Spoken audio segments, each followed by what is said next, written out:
إن الحمد لله نحمده ونستعين ونستغفره ونؤمن به ونتوكل عليه ونعوذ بالله من شرور أنفسنا ومن سيئات أعمالنا من يهده الله فلا مضل له ومن يضلل فلا هادي له وقد قال رسول الله صلى الله عليه وسلم ليس الغنى عن كثرة الأرض ولكن الغنى غنى النفس.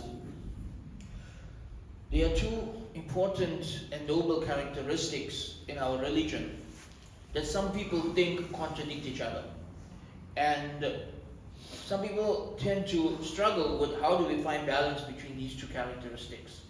One is contentment and the other is ambition. Our religion teaches us to be content, but our religion also teaches us to be ambitious. And in the minds of some people, this is a contradiction. This is something that's, they don't go together. So today, inshallah, I just want to share very briefly, what does Islam teach about contentment? What is the opposite of contentment? Why contentment is important? But also, what does Islam teach about ambition? And how do you find balance? That's the key to it. How do you find balance between being content and being ambitious? To begin, if you look at the du'as that we make on a daily basis, we make dua for gratitude and contentment, right? But if you look at the daily du'as, the du'as we are taught to make every day include A'udhu billahi min al-ajli wal-kasri and A'udhu billahi min al-kufri wal-faqri, right? Oh Allah, I seek your protection from complacency and laziness. And I seek your protection from poverty. We are supposed to make dua every day for protection from complacency, laziness, and poverty. Which means we are supposed to be ambitious. We're supposed to be working hard. We're supposed to be striving to do better in life. How do you balance that with the idea that we are supposed to be content? Because in our religion we are also taught that contentment is an important part of purifying the soul. That if we wish to attain Allah's pleasure, we must be grateful for what we have and content with what we have.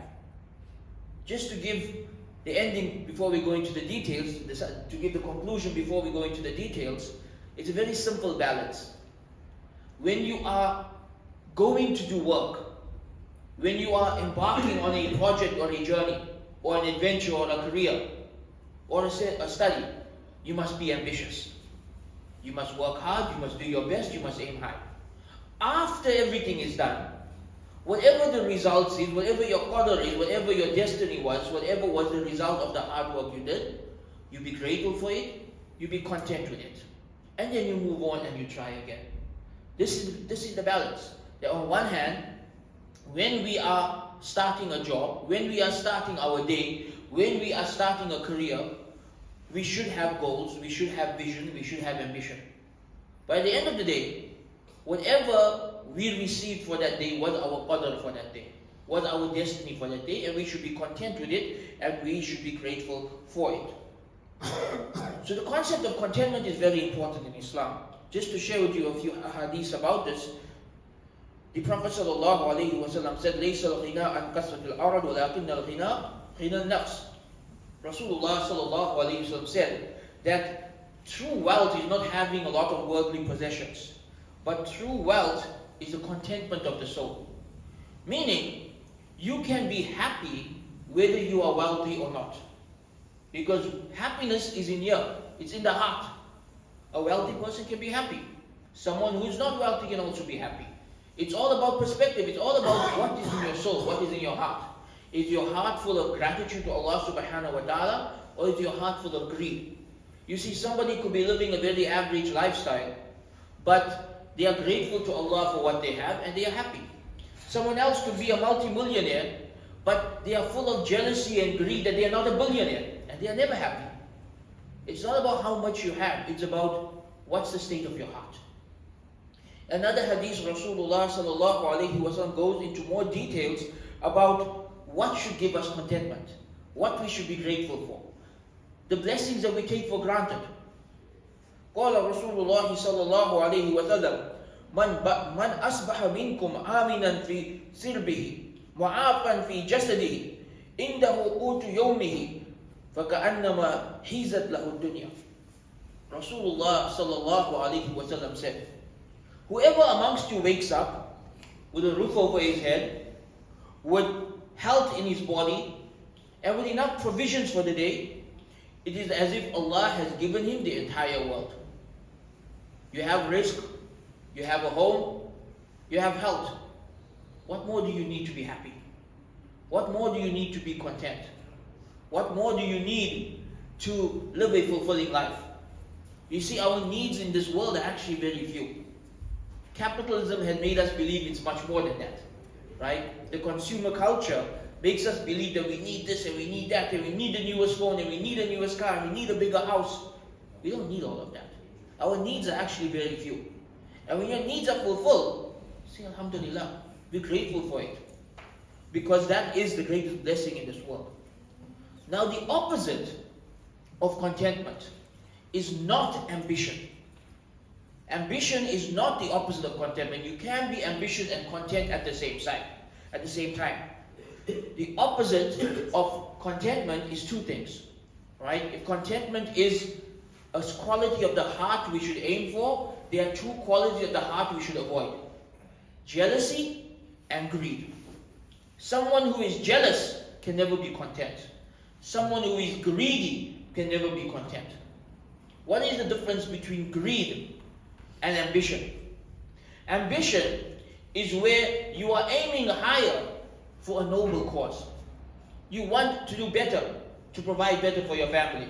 You want to do better so you can benefit the ummah. You want to do better so you can help your community. This is ambition, this is noble, this is something Muslims should aspire towards. Greed is where you just want to pile up the dunya. You just want more and more of the dunya for yourself. It's all about you, it's all about ego, it's all about having everything for you. And Rasulullah sallallahu alaihi wasallam warned us against greed. When he said, if the son of Adam was given 2 valleys full of gold, he would want a 3rd valley full of gold. And nothing fills the belly of a human being aside from the dust of his grave. Meaning people's greed doesn't end until they die. If someone is greedy, it never ends until they die. So this hadith teaches us that greed is unending. If you don't check yourself, if you don't put limits on your greed, if you don't learn to control it, it consumes you until you die. Someone who is greedy will never be happy. Someone who is greedy will never find contentment or joy in life. They become a millionaire, they want to be a multi-millionaire. They become a multi-millionaire, they want to become a billionaire. They become a billionaire, they want to be the richest man on earth. They become the richest man on earth, they want to move to Mars. They're never content, right? Contentment is the contentment of the soul. To be content in your soul, you have to have a limit on what you want in this world. You have to have a limit on how much do I need in this world. You can't just be wanting to pile up more and more and more. In another hadith, Rasulullah sallallahu alaihi wasallam warned us, he said, "Iyakum wa shuh." Beware of greed, because it destroyed those who came before you. It destroyed those who came before you. Greed commanded them to be misers, and so they did. It commanded them to break family ties, and so they did. It commanded them to be evil, and so they did. This hadith teaches us about the results of greed. Why is greed haram? Greed leads you to miserliness. Remember, in Islam, you should want wealth so you can benefit the ummah. If your wealth is only for yourself, you have no benefit to the ummah. This is why greed is haram. Greed leads people to breaking family ties. How many people divorce over money? How many people break family ties over inheritance? How many people break family ties over business? This is greed. In Islam, family is more important than money. Greed leads people to evil. How many people murder for money? How many people steal for money? Right? Greed is the root cause of many evils. And so Islam teaches us, don't be greedy. Islam teaches us, aim high but don't be greedy. So what does Islam teach us about aiming high? Are we supposed to just sit back and wait for our rizq? Are we supposed to just be content at whatever level we are born at? I'll give you one story from the lives of the Sahaba to show you the ambition of the first generation. When the Sahaba migrated from Makkah to Medina, they left everything behind. And they came to Medina as poor people. They came to Medina with nothing. One of these Sahaba was from the Ashra Mubashara, the Blessed 10, Abdul Rahman ibn Auf. May Allah be pleased with him. Abdul Rahman ibn Auf comes to Medina with nothing. And one of the Ansar offers him half of his wealth. And what does he respond? His response is, I don't want your money. Just show me the way to the marketplace. I don't want your money. Show me the way to the marketplace. Abdul Rahman goes to the marketplace, whatever little bit he has on him. And he's a gifted business genius. He finds a way to make some profits, get more goods, make more profits. Within a few months, he's a millionaire again. Within a few months, he's a millionaire. This is one of the blessed 10. One of the 10 men who Rasulullah sallallahu alaihi wasallam said about him, Abdul Rahman ibn Auf fil Jannah. Abdul Rahman ibn Auf is from the people of Jannah. He was ambitious. He worked hard. He looked for a halal way to get wealthy, and he used that wealth to benefit the ummah. In fact, when you look at the blessed 10, the Ashra Mubashara, the majority of them, if not all of them, were wealthy businessmen. If you look at the Ashra Mubashara, Zubair ibn Awam, Talha ibn Ubaidullah, Abdul Rahman ibn Auf, Sa'id ibn Zayd, Sa'ad ibn Abi Waqas, they were all wealthy people, really wealthy people. And they used that wealth to benefit the ummah. So clearly, Islam doesn't stop us from aiming high. Islam doesn't stop us from working hard. Islam doesn't stop us from reaching higher levels of wealth. But it must be checked with the condition of your heart. When your heart is for Allah, and your goal is to use that wealth in a way that is beneficial for the ummah, that keeps your greed in check, and that makes your ambition noble. And so as Muslims, we should aim high. But there should be noble reasons for why we aim high. Finally, ambition is directly linked to a very important concept in our religion, and that is the concept of ihsan. Ihsan means that in everything you do, you aim to be the best. In everything you do, you strive for excellence. We know ihsan in worship is to worship Allah as if you can see Him. That is excellence in worship, the highest form of worship. But Rasulullah sallallahu alaihi wasallam said, Allah has commanded ihsan in everything that you do. And He said, indeed, Allah is the definition of ihsan. Allah is perfection, and He loves perfection. Allah is perfection, and He loves perfection. So in everything you do, you strive for perfection. Islam teaches us, if you are going to be a doctor, strive to be the best of doctors. If you are going to be a teacher, strive to be the best of teachers. If you are going to be a mother, strive to be the best of mothers. If you are going to be a father, strive to be the best of fathers. In everything, in every aspect of your life, try to be the absolute best. Never aim to be mediocre. Never aim to be below average. Never aim to just get by. Strive to be the best. And we are all striving to be the best. We become the ummah that leads. This is how the early Muslims were able to lead the world. They were ambitious, and they did aim high. And this ummah for centuries produced the best doctors in the world, the best scientists in the world, the best ulama in the world, the best military leaders in the world. It was the leader of this world for hundreds of years through multiple empires. But when we stopped being ambitious, when we started using contentment as an excuse for laziness, for an excuse for mediocrity, we fell behind. And we became where we are today. If we want to get back on top, we have to learn how to find this balance again. A balance between being ambitious for noble causes while being content in our heart with what Allah has given us for the day. We ask Allah to accept from us. Wa akhiru da'wana and alhamdulillahi rabbil alameen.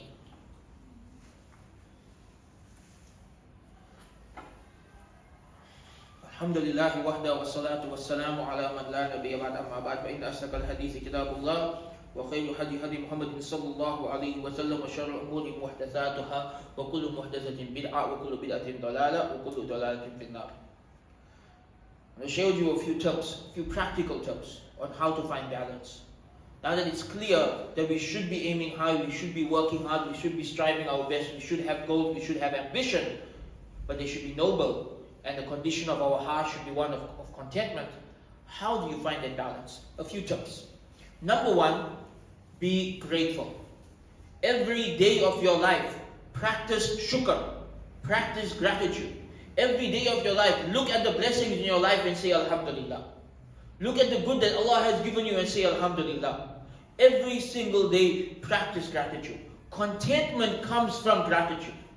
When you are grateful for what you have, you will be happy.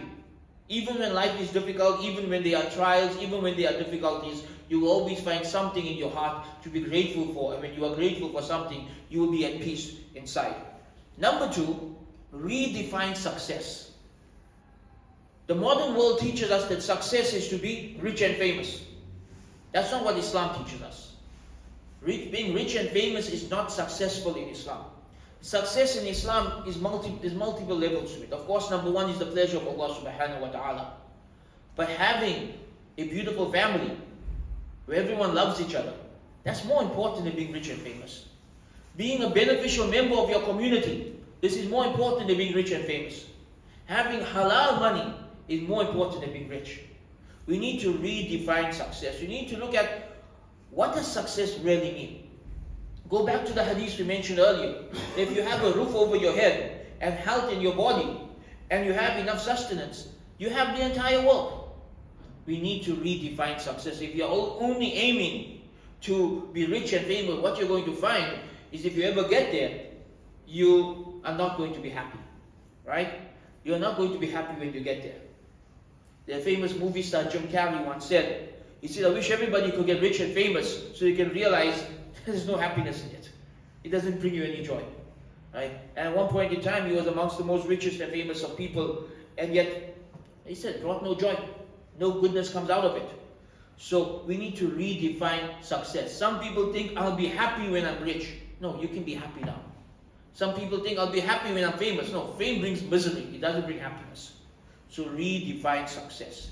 Number 3, have goals, but make sure your goals are realistic and meaningful.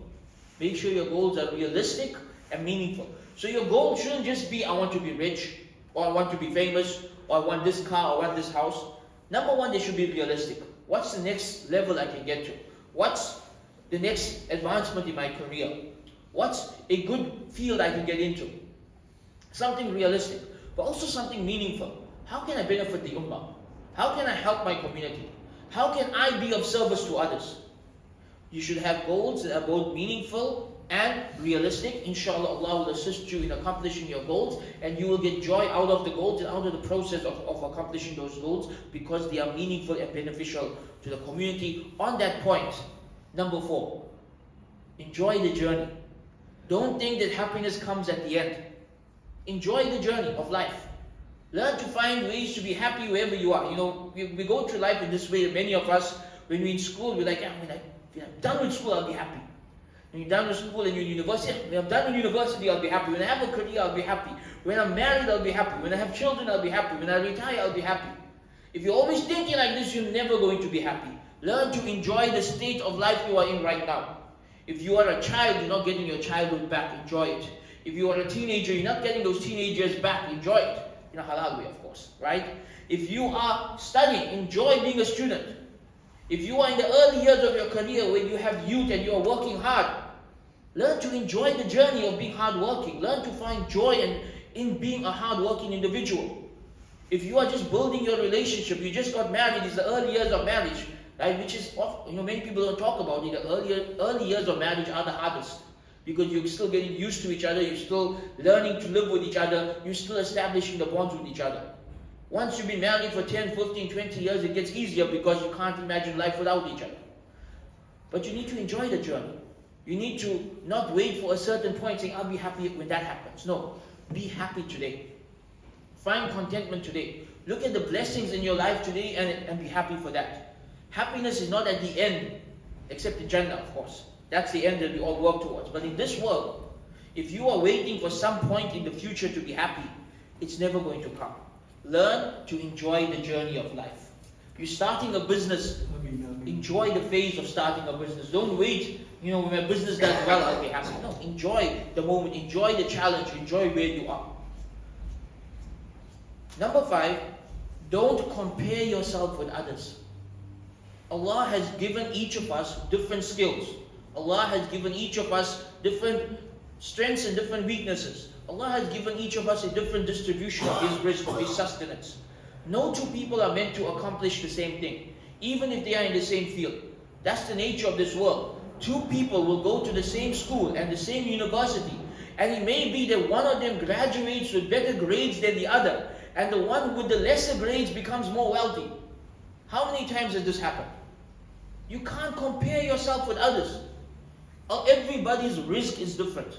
Don't focus on what others have that you don't have. Focus on what you can do to make this world a better place. Focus on what you can do with the gifts that Allah has given you. Focus on how you can improve the quality of your life in ways that are realistic, without wanting what other people have, without chasing after other people's possessions. Beware of jealousy, because jealousy destroys your soul.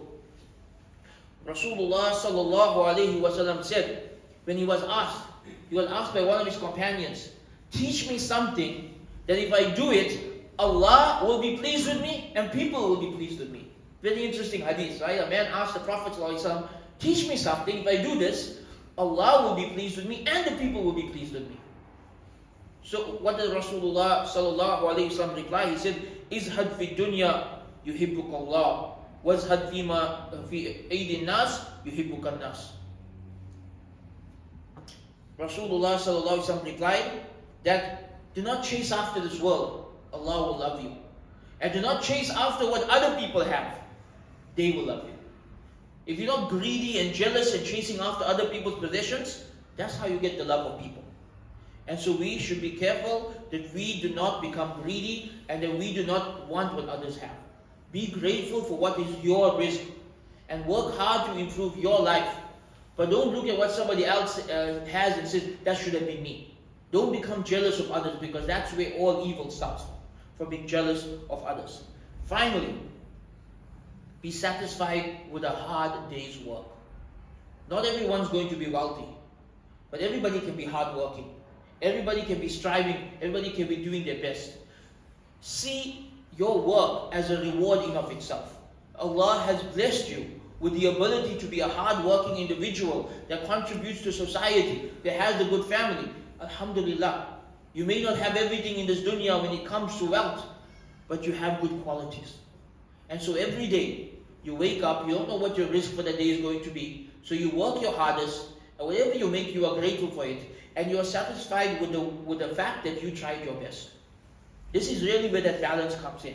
When we learn to work hard, and at the end of the day, to be content with what we earn through that working hard, whether it's little or a lot, that's where we find balance between being ambitious and being content. And so these are two important qualities that we need to strive for. Contentment is essential for our souls. It is essential for keeping our hearts in check, for protecting us from going down dangerous paths that lead to many sins, the sins related to greed and jealousy. But ambition is equally important for uplifting us and the ummah.